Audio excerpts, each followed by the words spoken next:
Hey guys! Tonight we're taking a deep dive into what many consider the epitome of medieval romance and chivalry, the majestic castle. Forget the gleaming stone walls, the brave knights, and the fair maidens you might have in your head from movies. We're going to peel back the layers of grandeur and reveal the brutal reality of medieval castles. Imagine yourself stepping inside one of these supposedly impenetrable fortresses, not as a valiant lord, but as someone who actually lived there. Sounds like a fairy tale. Right, medieval castles were indeed mighty strongholds. But here's the cheeky reality check if you were living in a medieval castle. You probably won't survive this. At least, not without catching something, enduring constant discomfort, or wishing you had a time machine to escape. So, before you get comfortable, take a moment to like the video and subscribe, but only if you genuinely enjoy what I do here. Also, let me know where you're tuning in from and what time it is for you right now. Now, dim the lights. Maybe turn on a fan for that soft background hum. And let's ease into tonight's journey together. Your first shock upon entering a medieval castle wouldn't be the sheer size or architectural marvels, but the profound difference in what constituted cleanliness for the ancients, leading directly to unsanitary living conditions, filth, disease, constant odors. Forget sterile environments or daily showers. Medieval castles, despite their imposing facades, were often surprisingly dirty places, making a clean life anything but. Imagine stepping through the massive wooden gates. Your nose would immediately be assaulted by a symphony of unpleasant smells. The ground within the outer bailey, where animals, people, and refuse often coexisted, would be covered in a mix of mud, straw, and various forms of waste. You'd constantly be dodging piles of horse manure, discarded food scraps, and possibly even human excrement if latrines were poorly managed or overused. It's like living in a perpetual farmyard, but indoors, and everyone is contributing to the mess. The interiors weren't much better. Despite the grand halls, medieval castles lacked proper plumbing and sanitation as we know it. Waste, from food preparation to human bodily functions, was often simply tossed out of windows or into designated chutes that emptied into the moat if there was one or a cesspit below. These garderobes, as they were called, were essentially stone-lined shafts, often without any flushing mechanism. Imagine living with open sewers just outside your window, constantly wafting unpleasant fumes. Sometimes, especially during sieges, waste would simply accumulate inside. Personal hygiene was also rudimentary. Bathing was infrequent, often only a few times a year, even for the lord and lady, and often involved communal bathtubs. Laundry was a massive undertaking, so clothes were worn for long periods between washes. This contributed to a general atmosphere of filth that was simply a part of daily life. Imagine living in close quarters with dozens, if not hundreds, of people who rarely bathed and whose clothes were never truly clean. It's enough to make you miss your daily shower something fierce. This lack of sanitation created ideal breeding grounds for disease. Contaminated water sources, food left exposed to flies and rodents, and the close proximity of unwashed bodies meant that illnesses spread rapidly. Dysentery, typhoid, and various skin conditions were common. A simple cut could quickly fester and become a deadly infection without antibiotics or proper wound care. Imagine a constant low-grade illness, never quite feeling well, knowing that a serious disease could sweep through the castle at any moment. The constant odors would be inescapable, a mix of animal waste, stale food, unwashed bodies, and the ever-present scent of smoke from open fires would permeate every corner of the castle. you'd eventually become accustomed to it. But it would be a far cry from the fresh, clean air of modern homes. One mainstream historical fact that highlights these unsanitary conditions is the archaeological excavation of castle garderobes and cesspits, which reveal layers of accumulated human waste, discarded food, and vermin remains, directly confirming the rudimentary nature of medieval waste disposal. A particularly quirky or fringe tidbit is that some medieval texts suggest that people would occasionally hang fresh herbs or bunches of flowers in castle halls, not just for decoration, but as a rudimentary form of air freshener to combat the pervasive stench. Imagine a medieval potpourri that barely makes a dent in the smell of 1,000 unwashed bodies. It certainly gives a new meaning to flower power. Historians still argue whether the prevalent diseases in medieval castles primarily stemmed from the inherent limitations of medieval sanitation technology, or if a general lack of understanding about germ theory and personal hygiene exacerbated what could have been managed more effectively with existing knowledge. Was it unavoidable, or just misunderstood regardless? Your first breath inside a medieval castle would be a pungent reminder that medieval grandeur often came hand in hand with pervasive filth, turning your quest for medieval living into a constant battle against unpleasant odors and invisible pathogens. So, your first breath inside a medieval castle would be a pungent reminder that grandeur often came hand in hand with pervasive filth. But beyond the smells and the dirt, another fundamental aspect of castle life would shatter any illusions of personal space, leading directly to lack of privacy communal living. Constant scrutiny. Forget your own room or a quiet corner. Medieval castles were bustling, crowded environments where private moments were rare, and your every action was observed. Imagine living in a space designed primarily for defense and communal function, not individual comfort. Even the lord and lady, the castle's highest inhabitants, might not have had the kind of private, secluded chambers we associate with modern bedrooms. Their solar, or chamber, was often a semi-private space, used for receiving guests, conducting business, and sleeping, with servants often sleeping on the floor nearby. For everyone else, privacy was practically non-existent. It's like living in a very large, very public dorm room that also serves as a workspace, a dining hall, and a reception area. The communal living arrangements extended to almost every aspect of daily life.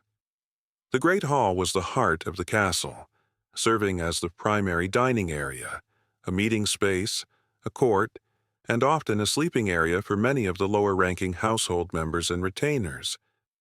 Imagine sleeping on a straw pallet on the floor of a cavernous hall, surrounded by dozens of other snoring, shifting bodies, with the smells of the evening meal still lingering and the sounds of the castle never truly ceasing.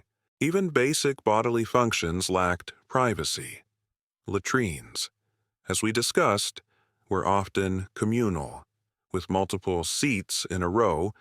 Imagine needing to use the toilet and having a casual chat with your neighbor while you both do your business. It's an extreme form of forced bonding. Bathing, too, was often a communal affair, or at least done with servants present. There was no concept of a private moment that wasn't subject to interruption or observation. This constant scrutiny meant that your behavior was always on display. Whether you were a knight, a servant, or a noble, your actions, words, and even your expressions would be noted by others. Gossip was rampant, and your reputation could be made or broken by what others observed. Imagine never being truly alone, always aware that someone might be listening, watching, or judging. It's like living under a perpetual reality TV camera. But without the fame or the lucrative endorsement deals, this lack of personal space could be incredibly stressful and stifling. There was little opportunity for quiet contemplation, intimate conversations without eavesdroppers, or simply unwinding away from the gaze of others. For a modern person, the sheer lack of personal boundaries would be utterly suffocating, highlighting a fundamental difference in medieval and contemporary notions of selfhood and community. One mainstream historical fact that highlights this lack of privacy is the architectural design of medieval castles, where great halls served multiple functions and private chambers were rare or less secluded than modern equivalents, with servants and retainers often sleeping in close proximity to their lords. This can be seen in surviving castle layouts. A particularly quirky or fringe tidbit is that some medieval lords, desiring a modicum of privacy, would occasionally retreat to a small, often unheated, private chapel or study within the castle walls, suggesting that even they craved moments of solitude from the incessant communal life. Imagine the lord of the castle having to escape to the coldest, most uncomfortable room just to get 5 minutes of peace and quiet. It's a testament to the sheer noise and constant presence of others. Historians still argue whether the communal living arrangements in medieval castles primarily fostered a strong sense of community and mutual reliance, essential for defense, or if they contributed to a high degree of social control, limiting individual expression and potentially increasing stress among inhabitants. Did it build bonds, or break spirits regardless? Your life inside a medieval castle would be a constant, shared experience, where every whisper could be overheard and every action observed, making the very idea of a truly private moment a quaint, future invention.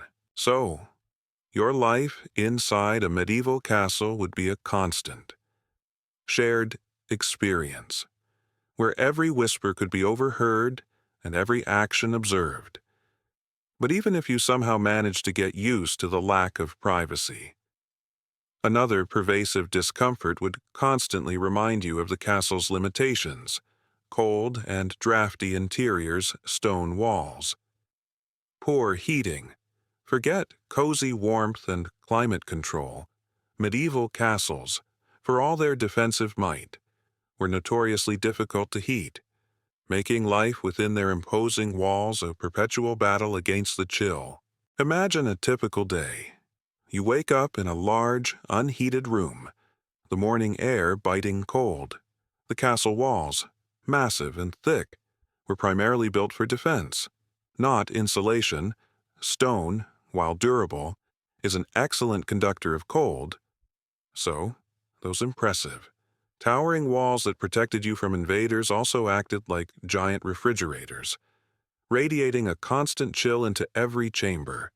It's like living inside a massive, ornate icebox, and you're the main ingredient. The primary method of heating was the open fireplace in the Great Hall.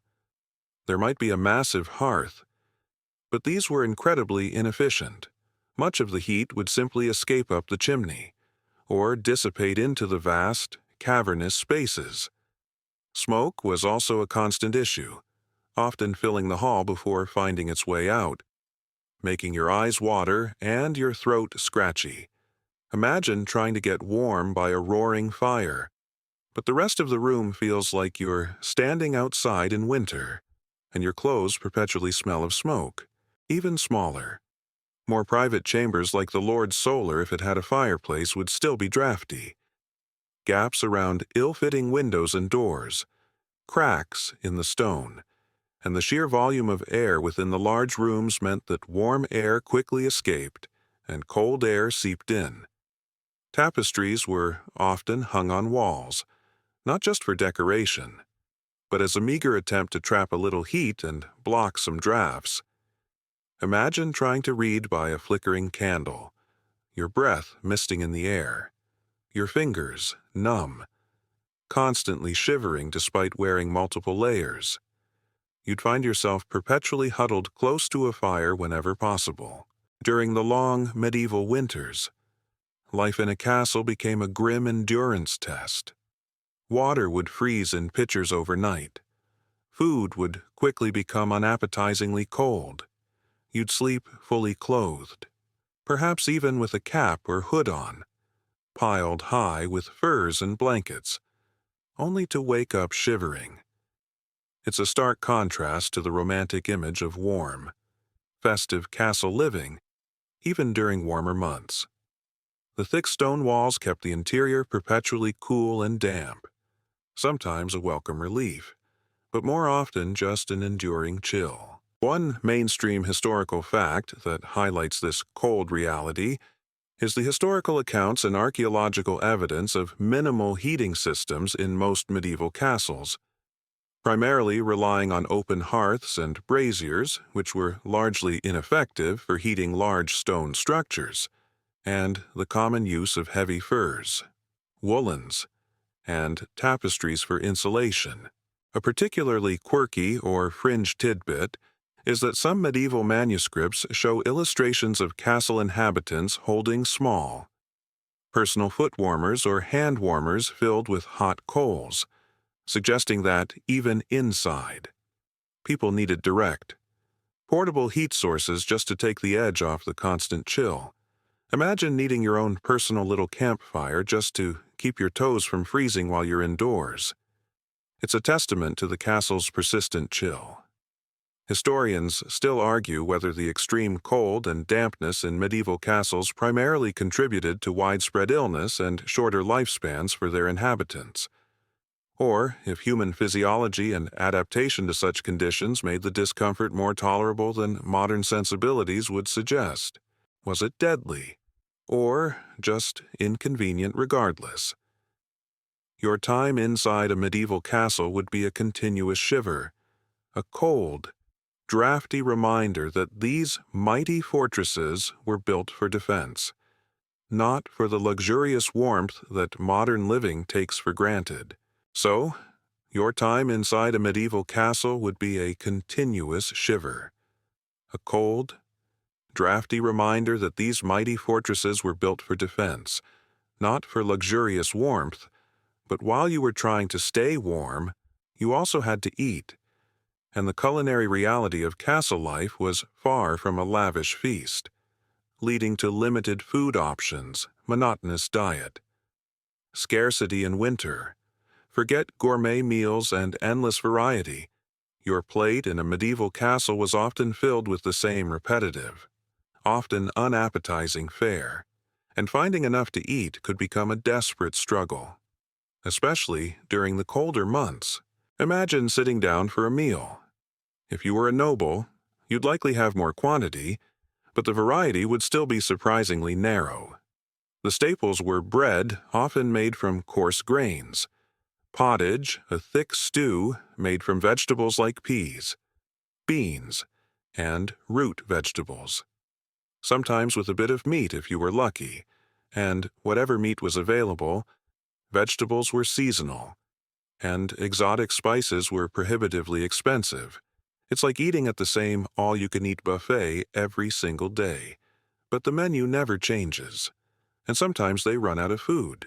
The monotonous diet was inescapable, unless you were a very high-ranking lord with vast lands and a sophisticated kitchen staff. Your meals would largely consist of variations on grain-based dishes and whatever local animals or fish could be hunted or caught. Fresh fruit and vegetables were only available during their brief growing seasons. Imagine eating pottage for breakfast, pottage for lunch, and pottage for dinner. Day after day, week after week, your taste buds would yearn for something, anything, different. Then came the specter of scarcity in winter. Medieval agriculture was highly dependent on the seasons, once the harvest was in. Fresh produce dwindled rapidly. Livestock would be slaughtered in the autumn to avoid feeding them through the lean months. So, fresh meat was abundant then. But winter meant reliance on salted, smoked, or dried meats. Grains and preserved foods would form the backbone of the winter diet. Imagine the dread as the days grew shorter, knowing that your food supply was dwindling, and that your meals would become even more meager and less appetizing until spring. It's like living in a perpetual prepper scenario. but the apocalypse is just called January. During sieges, this scarcity intensified dramatically. Food stocks would be carefully rationed, and hunger would become a constant, gnawing pain. People would resort to eating rats, leather, or anything remotely edible to survive. The memory of abundance would mock you as you faced literal starvation. For the lower ranks, the diet was even more basic, often consisting almost entirely of grain-based pottage and dark bread, with meat being a rare treat. Malnutrition, while perhaps not leading to immediate starvation, would be a constant presence, weakening bodies and making them more susceptible to disease. One mainstream historical fact that highlights this dietary reality is the archaeological evidence from Castle Midden's refused dumps, which primarily contain animal bones from common domestic animals, pigs, sheep, cattle, and often a high proportion of grain pollen. Reflecting a diet heavily reliant on staples rather than wide variety, a particularly quirky or fringe tidbit is that some medieval recipes indicate that cooks would try to mask the blandness or slight spoilage of winter provisions by using strong herbs or spices if available, or by fermenting certain foods to add flavor, essentially trying to make the same old stew taste different, or at least bearable. Imagine a medieval chef trying to convince you that this week's fermented cabbage is a new culinary experience. It's a testament to the struggle for palatable meals.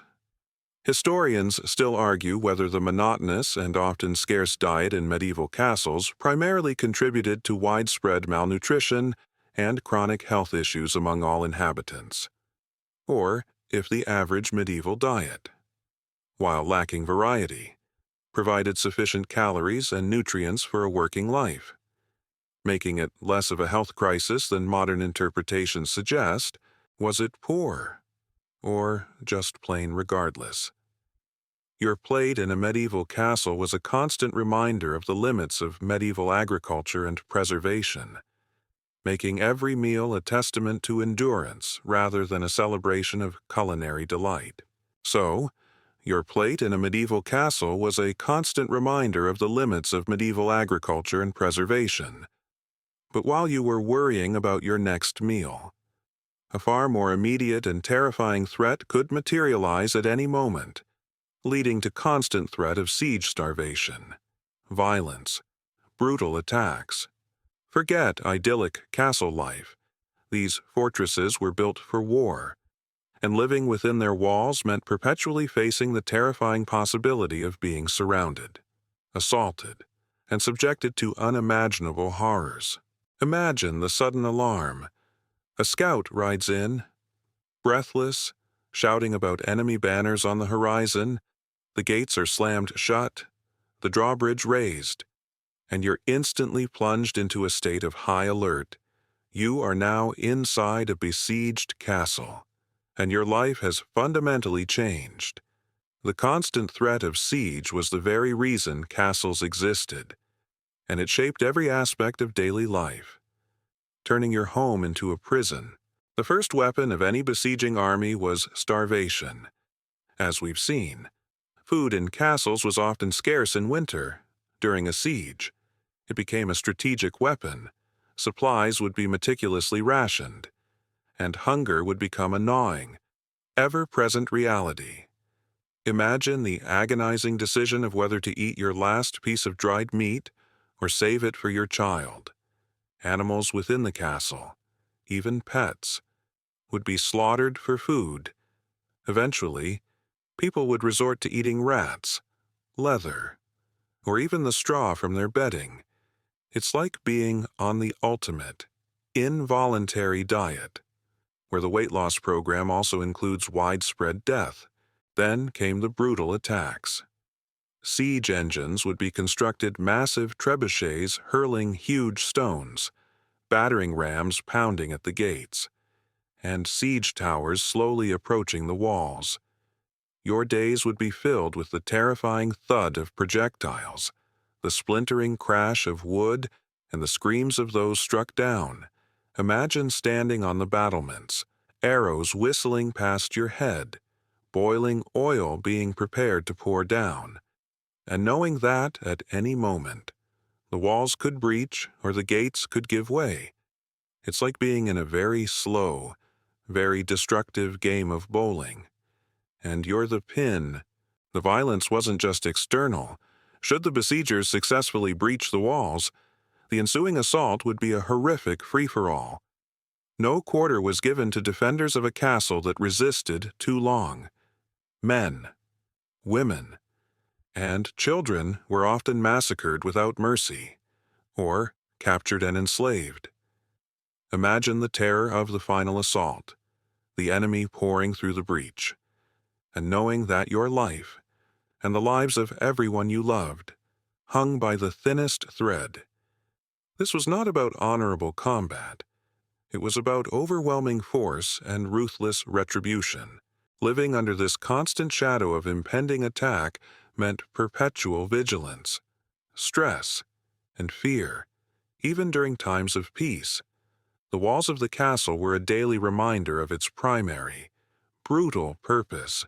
One mainstream historical fact that powerfully illustrates this constant threat is the numerous detailed accounts of medieval sieges, such as the Siege of Carcassonne in 1209 or the Siege of Stirling Castle in 1304, where defenders faced prolonged starvation, relentless bombardment, and the horrific consequences of a successful breach, often leading to mass slaughter. A particularly quirky or fringe tidbit is that, during some desperate sieges, castle defenders would occasionally catapult live animals, or even the corpses of disease victims, over the walls into the besiegers' camp, attempting to spread disease or simply to demoralize the enemy. Imagine trying to dodge a dead cow flung at your head as part of a biological warfare strategy. It's certainly a creative, if disgusting, tactic. Historians still argue whether the primary purpose of medieval castles was to serve as impregnable defensive fortresses that could withstand almost any attack, or if their main utility was as a deterrent, intimidating potential enemies and projecting power without necessarily having to endure a full-scale siege. Were they invincible, or just intimidating regardless? Your existence within a medieval castle was defined by the ever-present, terrifying possibility of a brutal siege, turning your stone home into a potential death trap. So, your existence within a medieval castle was defined by the ever-present, terrifying possibility of a brutal siege. But even in times of peace, when no enemy army was at the gates, another insidious enemy gnawed at the spirit of castle inhabitants: boredom and isolation, remote location, few pastimes. Forget a bustling social calendar or stimulating entertainment. Medieval castle life, for many, was a monotonous existence, cut off from the wider world and offering surprisingly little to fill the endless hours. Imagine waking up, day after day, within the same thick stone walls. Castles, by their very nature, were built for defense, often in remote locations atop hills, in dense forests, or surrounded by marshland. This strategic positioning, while excellent for protection, meant you were largely cut off from towns, markets, and other social centers. Visiting neighbors required long, arduous journeys, and news from the outside world traveled incredibly slowly. If at all, it's like being placed in a highly secure, very expensive, medieval prison, but you're allowed to walk around inside. The reality of few pastimes would quickly set in for the common folk and lower servants. Their days were consumed by relentless labor, cooking, cleaning, maintaining the castle, tending to animals, or working the fields outside the walls. But even for knights and nobles, leisure options were limited. There were no books, or very few, and most people couldn't read them anyway. No musical instruments beyond what a wandering minstrel might bring. And certainly no Netflix. Imagine endless hours stretching before you, with nothing but the same faces, the same walls, and the same few activities to choose from. Hunting was a popular noble pastime, but it required good weather and vast tracts of land. Chess or backgammon might offer some intellectual stimulation, but only if you had willing and available opponents. Feasting was a rare event, a special occasion rather than a daily occurrence. For women, their lives were even more circumscribed, often limited to managing the household, spinning, weaving, or needlework. Imagine a life where your greatest excitement is watching a rat chase a crumb across the floor, or perhaps a particularly spirited debate about the optimal method for salting pork. The boredom was pervasive. Without constant stimulation or new experiences, days could blend into weeks, and weeks into months. In a monotonous cycle, this lack of mental engagement, combined with the isolation, could lead to a feeling of stagnation, even despair. It's a bit like being grounded indefinitely, with only a medieval-era board game and a dusty old lute for entertainment. This intense isolation from the wider world meant that castle inhabitants developed a very localized worldview, with little knowledge or concern for events beyond their immediate region. It also fostered a tightly knit, but often insular, community where everyone knew everyone else's business, as we discussed, with the lack of privacy. But it came at the cost of intellectual and social vibrancy. One mainstream historical fact that highlights this isolation is the documented reliance of medieval castles on self-sufficiency for most goods and services, due to poor road networks and the dangers of travel, making regular interaction with external markets or large towns a logistical challenge. This physical isolation directly contributed to social and cultural insularity.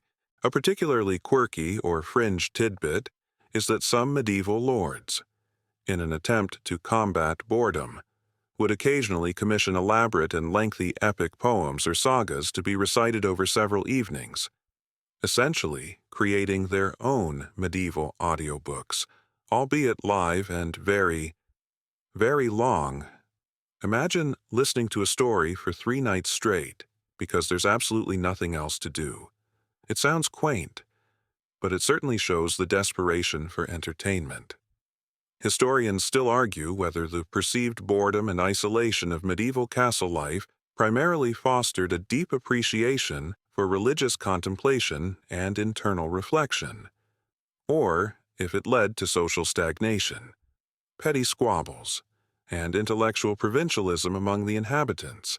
Did it deepen souls, or just dull them regardless? Your existence within a medieval castle, even amidst its defensive might, was a constant struggle against the quiet, insidious torment of boredom and the profound isolation from the vibrant world outside its thick, unyielding walls. So, your existence within a medieval castle, even amidst its defensive might, was a constant struggle against the quiet, insidious torment of boredom and profound isolation.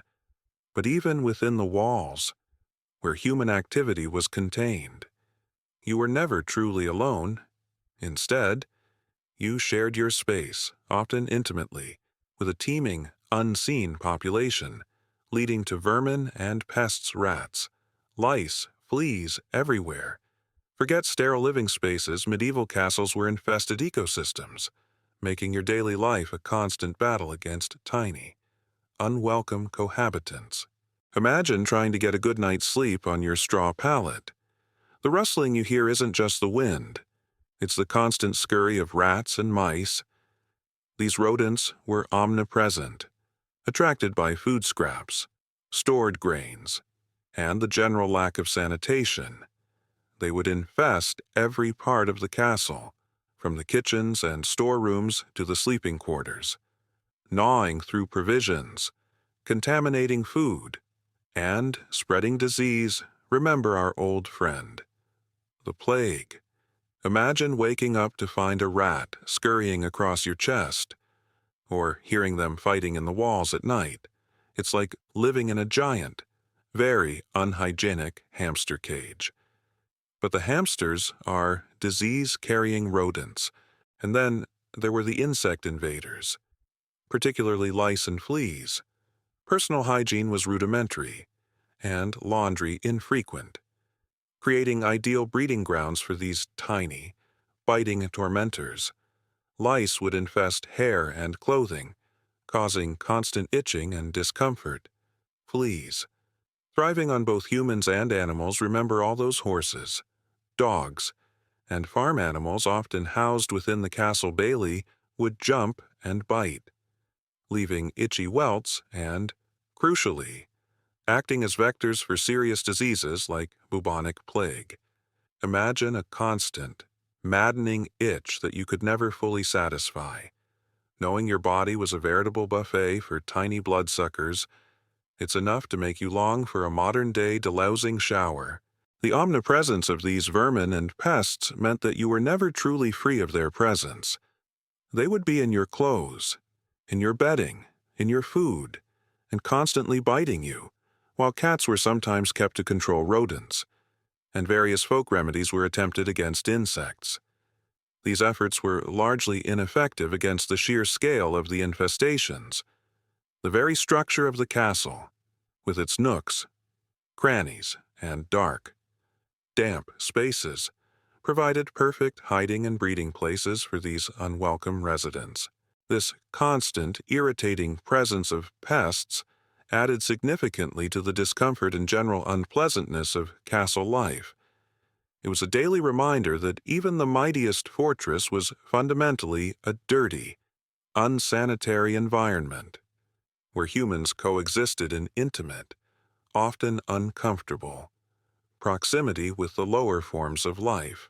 One mainstream historical fact that supports the pervasive presence of vermin is the archaeological evidence from medieval castle sites that consistently unearths skeletal remains of rodents, rats, mice, and insect exoskeletons, fleas, lice in domestic refuse layers and floor deposits, indicating widespread infestations within living areas. A particularly quirky or fringe tidbit is that some medieval medical texts offered advice on how to repel fleas by stuffing mattresses with specific herbs like wormwood or pennyroyal, though the effectiveness was likely minimal against a full-blown infestation. Imagine trying to sleep on a mattress that smells vaguely of insect repellent, only to still feel tiny bites throughout the night. It's a testament to medieval ingenuity and its limitations.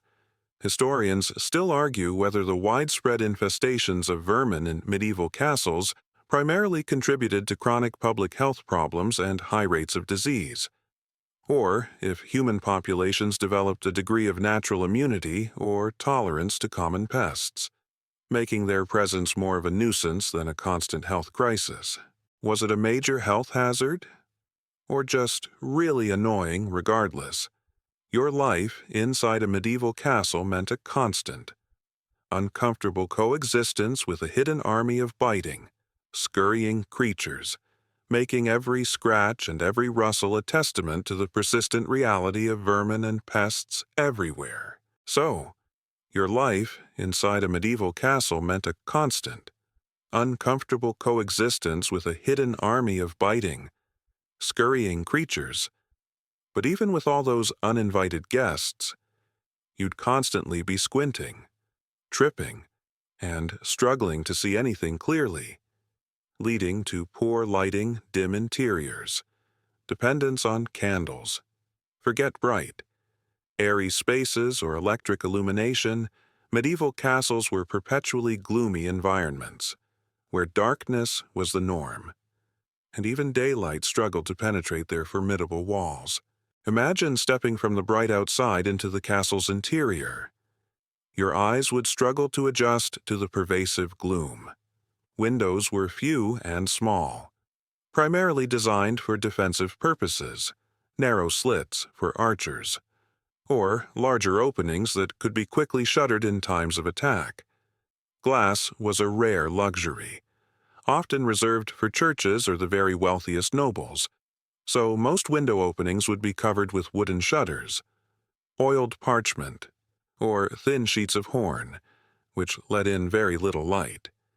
It's like living in a permanent twilight. Even at midday, the dim interiors meant that even during the brightest hours, many areas of the castle remained shrouded in shadow. Corridors, stairwells, and many chambers would be perpetually murky. Imagine navigating a winding stone staircase in near darkness, constantly bumping into things or stumbling on uneven steps. It was a constant exercise in careful movement. As dusk fell, the castle plunged into near total darkness. Your only source of illumination would be the flickering, inadequate light of fires, torches, and candles. Torches, while brighter, were smoky, messy, and a fire hazard. So they were used sparingly. Candles, made of tallow animal fat or beeswax expensive, provided only a localized, feeble glow. Imagine trying to read a manuscript, mend clothing, or even eat a meal by the flickering light of a single candle, casting long, dancing shadows that played tricks on your eyes. It's like trying to live your entire life by the light of a single cell phone flashlight. But the battery is constantly dying. The dependence on candles and other crude lighting methods meant that nighttime activities were severely curtailed. Work largely ceased at dusk, and social gatherings would be confined to the immediate vicinity of a fire or a few precious candles. For the vast majority of castle inhabitants, sleep came early, not just out of tiredness, but because there was simply nothing to do in the pervasive darkness. This constant lack of adequate light strained eyes, made detailed work difficult, and contributed to the overall gloomy and oppressive atmosphere of castle life. It limited daily activities and emphasized the profound difference between medieval existence and our brightly lit modern world. One mainstream historical fact that highlights this poor lighting is the architectural design of medieval castles, characterized by thick walls and narrow window slits, loopholes, and arrow slits, built for defense rather than natural light, and the limited archaeological evidence of extensive artificial lighting beyond fireplaces and basic candle holders. A particularly quirky or fringe tidbit is that some medieval texts mention castle inhabitants occasionally using polished metal plates or even small mirrors to try and reflect ambient daylight into darker corners of rooms. A rudimentary attempt at improving interior illumination. Imagine trying to bounce sunlight around your gloomy stone room with a polished frying pan. It's a rather charming, if ineffective, display of medieval problem-solving. Historians still argue whether the consistently dim interiors of medieval castles primarily fostered a greater reliance on other senses and a different rhythm of life attuned to natural light, or if it significantly contributed to eye strain, accidents, and a generally lower quality of daily life for their inhabitants. Did it change perception, or just make life harder? Regardless, your existence within a medieval castle was a perpetual dance with shadows, where the pervasive poor lighting was a constant reminder of the formidable, yet ultimately dark, reality of your medieval home. So, your existence within a medieval castle was a perpetual dance with shadows, where the pervasive poor lighting was a constant reminder of the formidable, yet ultimately dark, reality of your medieval home. But even more chilling than the darkness was the grim reality of what happened when you or someone you knew fell ill or suffered an injury, leading to crude medical care, primitive treatments, high mortality. Forget modern hospitals and advanced diagnostics. Medieval castles offered a terrifyingly basic and often ineffective approach to health. making even a minor ailment a potential death sentence. Imagine falling ill within the castle walls. Perhaps you've caught a fever, or perhaps you've suffered a nasty cut during training. Your first recourse wouldn't be a sterile operating room, but likely a local barber surgeon or, if you were very lucky and high-ranking, a resident physician who was probably more educated in ancient texts than practical anatomy. The understanding of the human body and disease was incredibly rudimentary. They operated on theories like the four humors: blood, phlegm, yellow bile, and black bile, believing that illness was caused by an imbalance in these fluids. It's like trying to fix a complex computer problem by just hitting it with a hammer and hoping for the best. The primitive treatments were often more painful and dangerous than the illness itself. Bleeding, cutting a vein to let out bad blood, was a common remedy for almost everything, often performed indiscriminately. Cupping, leeching, and purging-inducing vomiting or diarrhea were also standard practices, all designed to rebalance those humors. Imagine feeling weak from a fever, and then a doctor decides the best cure is to make you even weaker by draining a pint of your blood. It's enough to make you just prefer the illness. For injuries, things were equally grim, without any understanding of germ theory. Wounds were rarely cleaned properly, poultices made of various herbs, cobwebs, or even animal dung. Yes, remember our crocodile dung sunscreen. Not far off might be applied, often introducing more infection than they prevented. Bone setting was crude, and amputations, when performed, were excruciatingly painful, done without anesthesia, and often resulted in fatal shock or rampant infection. Imagine screaming in agony as a limb is crudely severed, knowing that your chances of survival are slim even if you make it through the initial ordeal. The result of this crude medical care was high mortality. Even common illnesses like the flu, a bad cut, or a broken bone could easily lead to death. Childbirth was incredibly dangerous for both mother and infant. Infectious diseases, as we've seen with the unsanitary conditions, spread unchecked and claimed lives rapidly. You'd witness constant sickness and death around you. A grim reminder of your own vulnerability. Life in a medieval castle, for all its defensive strength, offered remarkably little protection against the ravages of disease and injury. Your body was constantly at risk, and your chances of recovery, should you fall ill, were terrifyingly slim. One mainstream historical fact that underscores the limitations of medieval medicine is the prominence of barber surgeons in castles and towns, individuals who performed both haircuts and surgical procedures like tooth extractions, bloodletting, and amputations, highlighting the lack of specialized medical training as we understand it today. A particularly quirky or fringe tidbit is that some medieval medical texts prescribed peculiar remedies for ailments, such as wearing an amulet containing a dried toad for gout, or drinking a potion made from ground pearls for heart conditions. Imagine being given powdered gemstone concoction for a cough.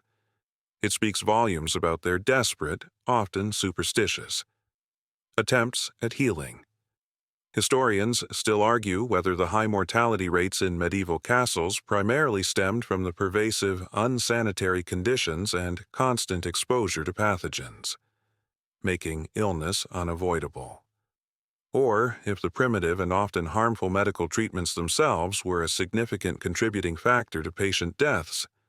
Was it the environment? Or the cure regardless? Your health inside a medieval castle was a constant gamble against unseen threats and well-intentioned, yet terrifyingly crude medical care, making every sneeze or scraped knee a potential rendezvous with medieval demise. So, your health inside a medieval castle was a constant gamble against unseen threats and terrifyingly crude medical care. But while lords and knights worried about their ailments, for the vast majority of people living in and around the castle. Life was defined by a different, constant burden, feudal obligations, hard labor, constant demands. Forget leisure and self-determination for the peasants and lower servants. Life in a medieval castle shadow was a relentless cycle of toil, dictated by the will of their lord, leaving little time or energy for anything else. Imagine your daily existence as a peasant bound to the castle's lands, or a low-ranking servant within its walls. Your life was not your own. You were tied to the land or to the lord, obligated to provide service in exchange for protection and the right to live on the estate. This wasn't a choice. It was the fundamental structure of medieval society. It's like having a permanent unpaid job that you can never quit. And your boss owns your house. Your days would be consumed by hard labor. For the peasants, this meant working the lord's domain, his personal lands, for a set number of days each week. Plowing, planting, harvesting, and maintaining the fields. They would also be required to perform other tasks, such as repairing roads, cutting timber, or assisting in castle construction or maintenance. Imagine long hours of back-breaking toil, dawn till dusk, with rudimentary tools, often in harsh weather conditions, knowing that the fruits of your labor primarily benefited someone else. For the lower servants within the castle, the labor was equally demanding. You might be a scullery maid scrubbing pots, a stable hand mucking out stalls, a laundress washing clothes in cold water, or a general laborer moving heavy supplies. These tasks were unending, physically exhausting, and often unpleasant due to the pervasive filth and cold. Remember our discussions on those. Imagine constantly being covered in dirt, sweat, and various unpleasant odors. Your hands chapped and raw from endless chores. Beyond the physical toil, there were constant demands from the lord. You might be called upon to serve in the lord's retinue during a local skirmish, provide carts for transport, or offer a portion of your own meager harvest as tribute. There were often arbitrary taxes or fees for using the lord's mill, oven, or forge. Your life was subject to the whims of the castle's inhabitants, with little recourse or opportunity for advancement. Imagine having to drop everything and report for duty, or hand over a significant portion of your meager earnings, simply because your lord commanded it. This system of feudal obligations meant a life of perpetual submission and limited personal freedom. Your future, and that of your children, was largely predetermined by your birth and your relationship to the castle and its lord. While some might argue it provided a form of security in a dangerous world, it came at the immense cost of personal agency and relentless, grueling work. One mainstream historical fact that highlights these obligations is the medieval manorial system, which legally bound peasant serfs to the land owned by a lord, obligating them to perform labor services, corvée, and pay rents in exchange for protection and use of land. The system is well documented in Domesday Book and various charters. A particularly quirky or fringe tidbit is that some medieval manor records occasionally detail disputes where peasants would attempt to hide a portion of their harvest from the lord's reeves overseers, sometimes by burying it or concealing it in cleverly designed hidden compartments in their huts, highlighting their desperate attempts to evade their onerous obligations. Imagine trying to trick your medieval landlord out of a few bushels of grain. A risky but understandable act of rebellion. It shows the tension inherent in the system. Historians still argue whether the feudal system, with its rigid obligations, primarily provided essential stability and protection in a chaotic medieval world, allowing for a structured society to emerge, or if it was inherently exploitative, trapping the majority of the population in perpetual poverty and denying them basic human rights and freedoms. Did it bring order? or just oppression regardless. Your daily life within or near a medieval castle was largely defined by the relentless burden of feudal obligations, turning your existence into a continuous cycle of hard labor and constant demands from those who held the power. So, your daily life within or near a medieval castle was largely defined by the relentless burden of feudal obligations. And while you were toiling away, or even if you were a lord enjoying a feast, another pervasive, inescapable reality of castle life would constantly assault your senses, leading to the smell of humanity and waste latrines, animal feces, body odor. Forget fresh country air or pleasant perfumes. Medieval castles were sensory environments dominated by a powerful, unavoidable cocktail of unpleasant stenches, making your nose a perpetual victim. Imagine waking up to the characteristic smell of a medieval castle. It wasn't the fresh scent of stone and wood. It was a complex blend of organic decay. The latrines, as we discussed earlier, were simply chutes or holes emptying into a cesspit or moat. Even if you were using a designated garderobe, the constant flow of human waste, often with little ventilation, meant that a powerful, acrid stench of urine and feces would constantly waft through the air, particularly noticeable on warmer days. Imagine trying to eat your meal in the Great Hall, knowing that, just a few feet away, someone might be relieving themselves into a dark, malodorous shaft. It's like living perpetually next to an overflowing porta-potty, but somehow less appealing. Then there was the animal feces. Castles housed numerous animals, horses in the stables, dogs scurrying around the halls, and sometimes even pigs or chickens in the outer bailey. Their waste would accumulate on the ground, in straw, and inevitably be tracked indoors.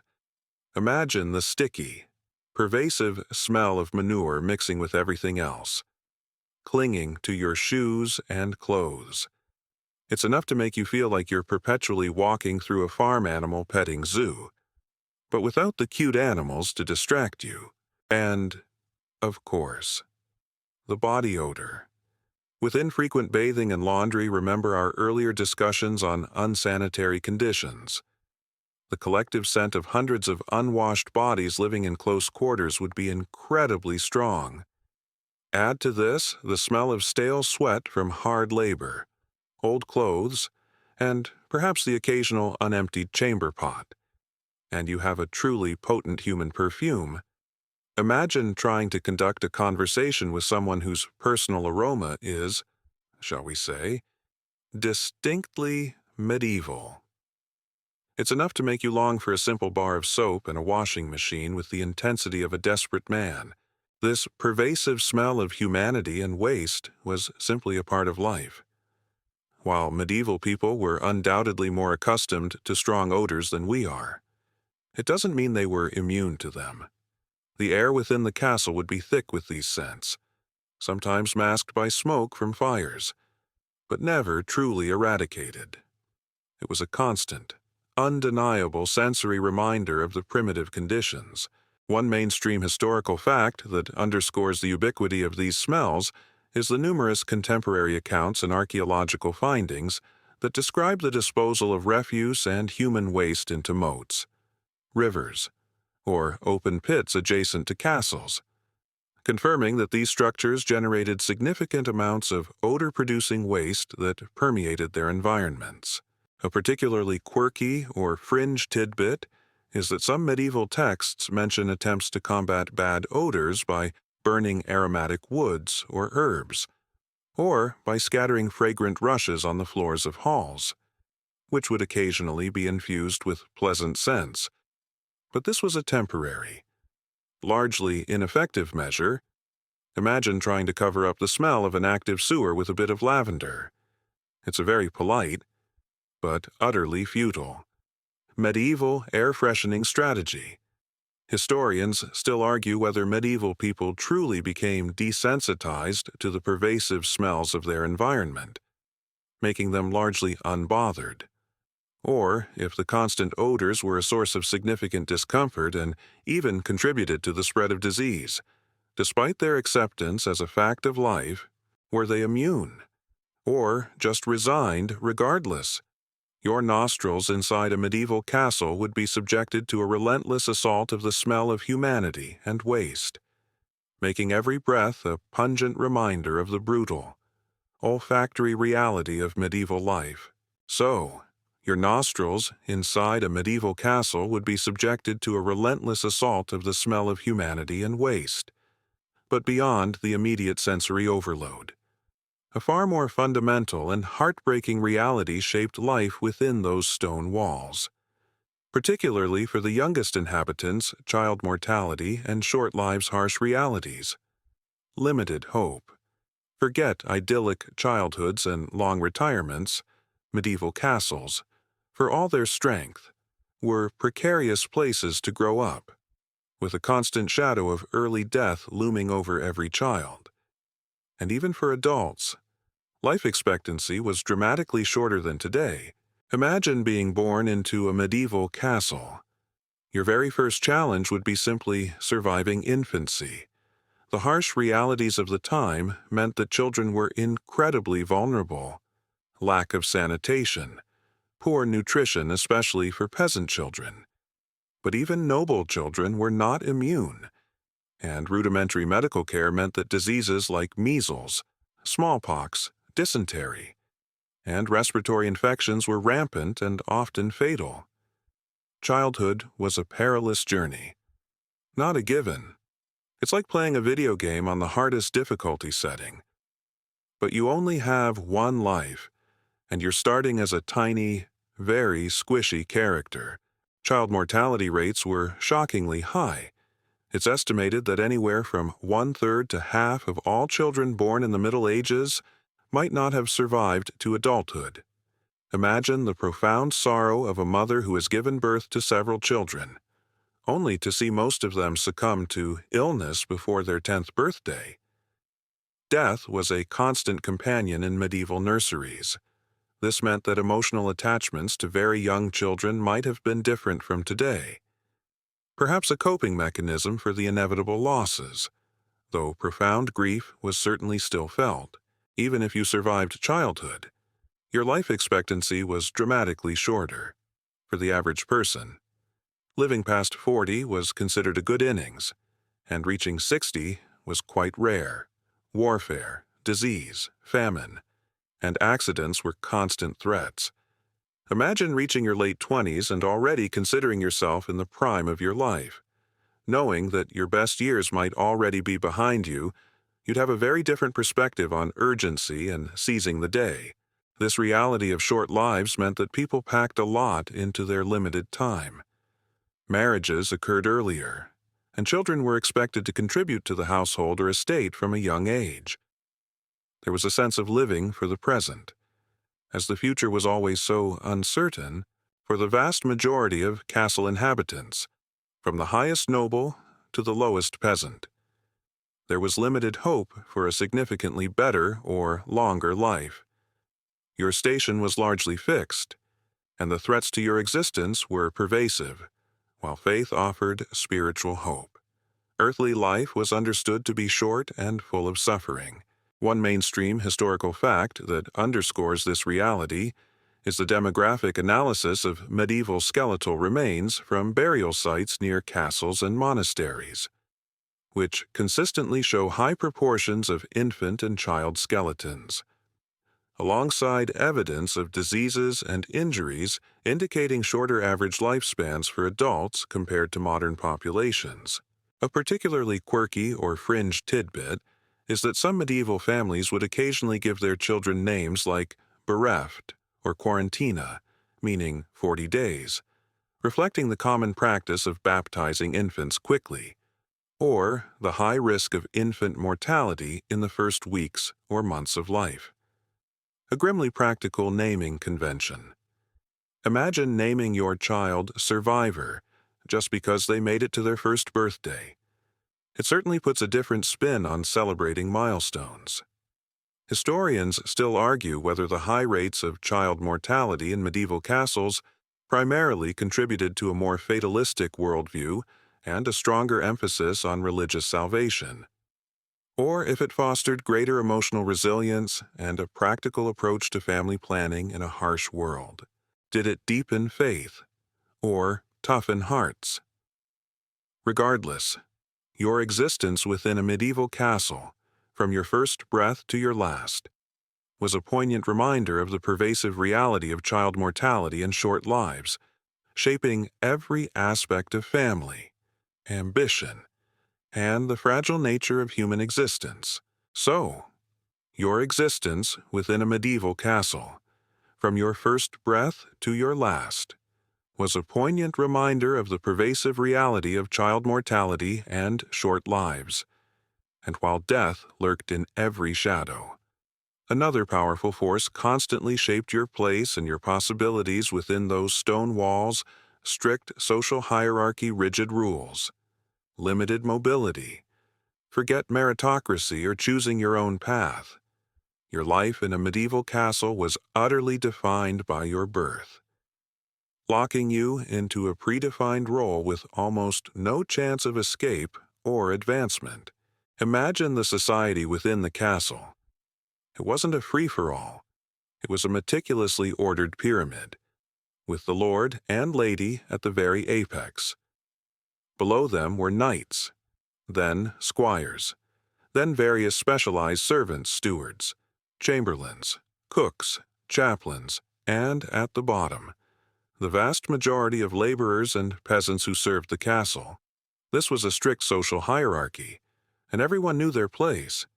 It's like living in a very elaborate, very unforgiving caste system. But with more swords, the rigid rules governing behavior, dress, and even speech were paramount. A knight would not address a peasant as an equal, nor would a scullery maid dare to contradict a noble.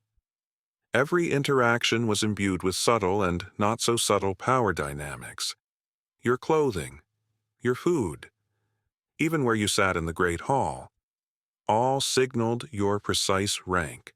Imagine the constant need to be aware of proper etiquette, to bow and defer to those above you, and to demand deference from those below. A misstep could lead to punishment, or at the very least, social ostracization. This meant limited mobility. Social mobility. That is, if you were born a peasant, you would almost certainly die a peasant, as would your children. There were very few avenues for advancement. A talented peasant might, very rarely, become a successful craftsman or, if exceptional, perhaps a trusted steward. But rising into the knightly class was virtually impossible for a knight. Becoming a lord was generally only possible through inheritance or a very fortunate and bloody war. Imagine being born into a role, knowing that no matter how hard you worked or how talented you were, your destiny was largely fixed. It's a bit like being assigned a character in a game and being told you can never level up. This lack of social fluidity contrasted sharply with modern aspirations of upward mobility. Your opportunities, your education if any, your marriage prospects, and even your diet were all dictated by your birth and position within this rigid structure. While the system provided a degree of stability and order, everyone knew their place and duties. It came at the immense cost of individual freedom and potential. Your life was not a ladder to be climbed, but a set of prescribed duties to be fulfilled, from cradle to grave. One mainstream historical fact that powerfully illustrates this strict social hierarchy is the feudal oath of fealty, a formal agreement where a vassal, a knight, swore loyalty and service to a lord in exchange for land or protection, legally binding individuals into a hierarchical network of obligations. This ritualistic pledge defined medieval relationships. A particularly quirky or fringe tidbit is that some medieval sumptuary laws dictated what certain social classes were permitted to wear. For example, reserving certain luxurious fabrics or colors exclusively for the nobility, reinforcing visible distinctions between ranks. Imagine being told you can't wear purple because you're not high-born enough. It's a very literal way of keeping everyone in their place. Historians still argue whether the rigid social hierarchy of medieval castles primarily fostered stability and effective governance within a dangerous world, by clearly defining roles and responsibilities, or if it inherently suppressed individual talent, perpetuated inequality, and stifled innovation by limiting social movement. Did it bring order or stifle progress regardless? Your entire existence within a medieval castle was inexorably shaped by its strict social hierarchy, defining every aspect of your life with rigid rules and the profound sense of limited mobility that came with them. So, your entire existence within a medieval castle was inexorably shaped by its strict social hierarchy, defining every aspect of your life with rigid rules and the profound sense of limited mobility that came with them. And when those rules were inevitably broken, or when conflicts arose, you would face another grim reality of castle life: brutal justice system, harsh punishments, no appeals, forget due process, rehabilitation, or a fair trial by jury. Medieval justice was swift, often cruel, and administered by the very lord you served, leaving little room for mercy or a second chance. Imagine a dispute among servants, a peasant caught poaching on the lord's lands, or a knight accused of disloyalty. There was no independent judiciary. Justice was dispensed by the lord of the castle, or his appointed bailiff, often in the great hall, before the assembled household. This wasn't a court of law as we know it, but a demonstration of the Lord's absolute power and authority. It's like having your boss be the judge, jury, and executioner, all at the same time, and he's probably in a bad mood. The harsh punishments were designed not just to punish the individual, but to serve as a stark warning to others. Minor infractions might result in public humiliation, fines, or corporal punishment like flogging. More serious crimes, such as theft, assault, or treason, carried terrifying penalties. Imagine being led to the gallows within sight of the castle walls, or witnessing someone's hand being chopped off for stealing a loaf of bread.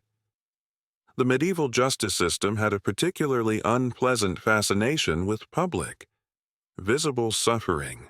Executions were common for serious offenses, ranging from hanging and beheading to more gruesome methods depending on the severity of the crime and the status of the accused. The concept of cruel and unusual punishment simply didn't exist.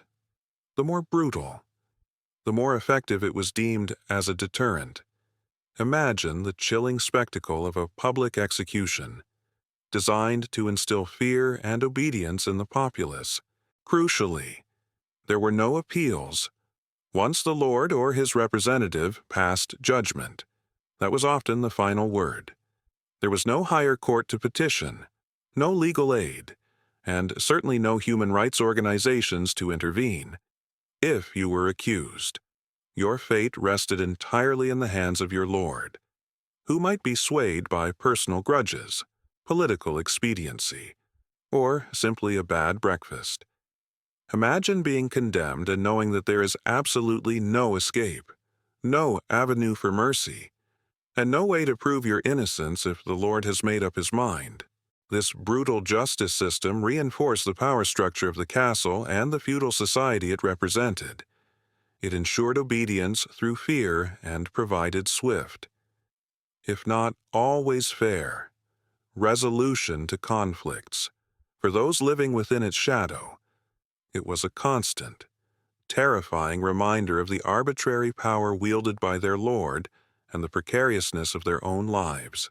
One mainstream historical fact that highlights this brutal justice is the prevalence of feudal lords holding rights of sake and soke, the right to hold court and administer justice, and infeng thief, and outfang thief the right to try and punish thieves, whether caught within or outside their domain, directly demonstrating their extensive judicial powers, often culminating in the erection of gallows near their castles.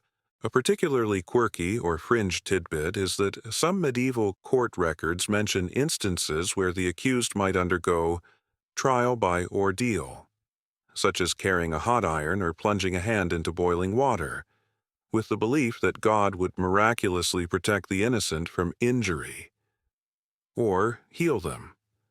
Though this practice waned over time, imagine trying to prove your innocence by holding a glowing hot piece of metal and hoping for divine intervention. It's a very dramatic and largely ineffective legal strategy.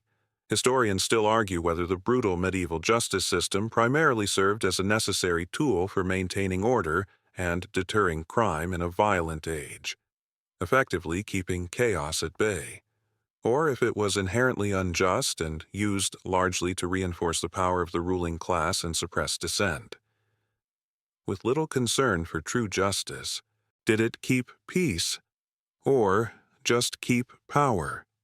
Regardless, your life within a medieval castle was constantly shadowed by the chilling presence of a brutal justice system, where your fate could be decided swiftly and unforgivingly, with harsh punishments and absolutely no appeals.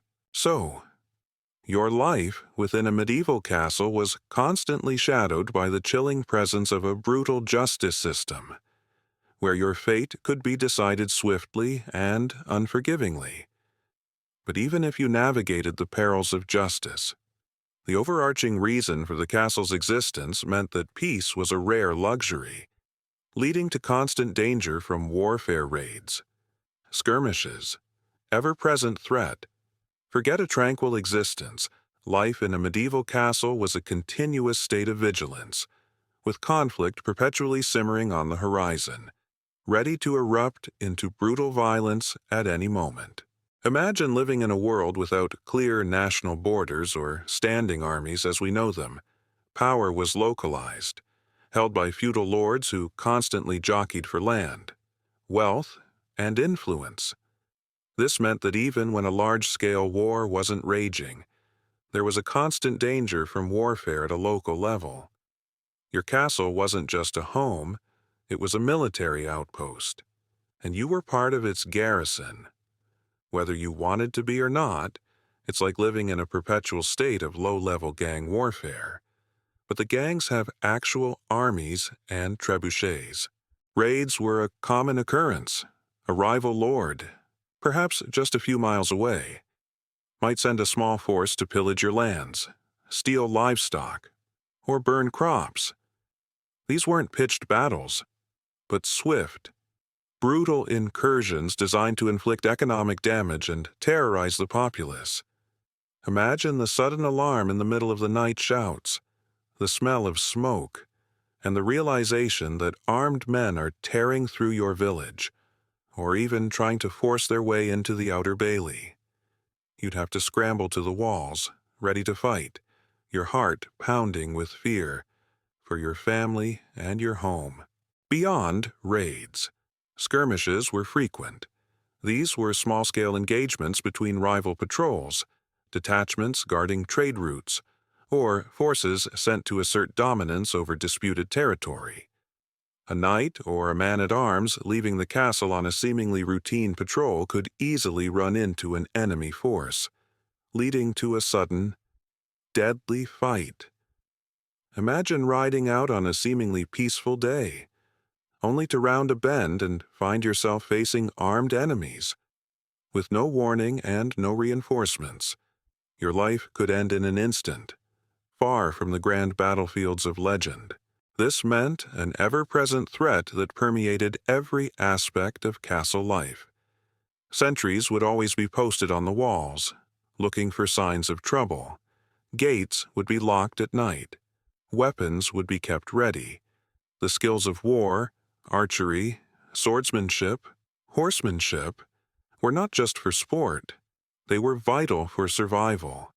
The very design of the castle, with its thick walls, moats, and drawbridges, was a constant, physical manifestation of this omnipresent danger. Even seemingly peaceful periods were merely truces, times to rebuild, resupply, and prepare for the inevitable next conflict.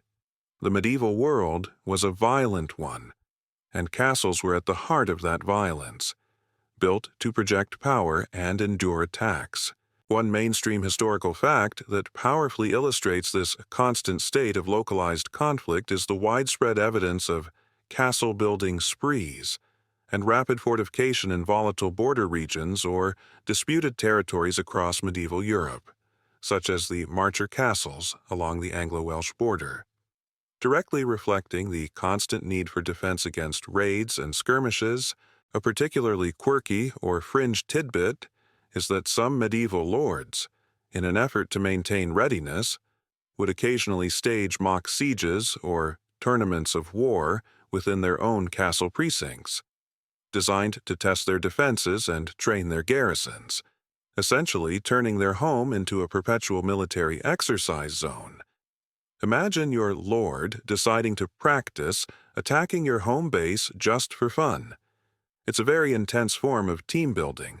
Historians still argue whether the constant localized warfare around medieval castles primarily contributed to political fragmentation and instability by perpetually disrupting the peace, or if it inadvertently fostered military innovation and strong local leadership by forcing lords to be constantly prepared for conflict. Did it create chaos or foster resilience? Regardless, your life within a medieval castle was a relentless dance with danger, where the constant danger from warfare, through raids and skirmishes, was an ever-present threat, making true peace a fleeting illusion and leaving you in a perpetual state of readiness for the next brutal encounter. Now, let the clang of the portcullis fade, the damp chill retreat from the stone walls, and the pervasive smells of medieval life gently dissipate. The flickering candlelight extinguishes, the distant shouts of guards soften, and the unsettling images of cramped quarters and unyielding obligations vanish into a blurring memory. There's no more worry about a sudden raid, no more enduring the constant itch of unseen pests, and no more gnawing anxiety about disease.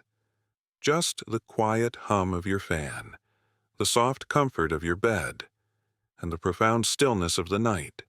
You can release the imagined burdens of that harsh medieval castle, the lack of privacy, the chilling cold, and the ever-present threat of a brutal world, that gritty, often uncomfortable, but utterly fascinating world of ancient strongholds belongs to history, not to your peaceful present. Drift now into a deep, untroubled rest. Sweet dreams. End of script. Sweet dreams.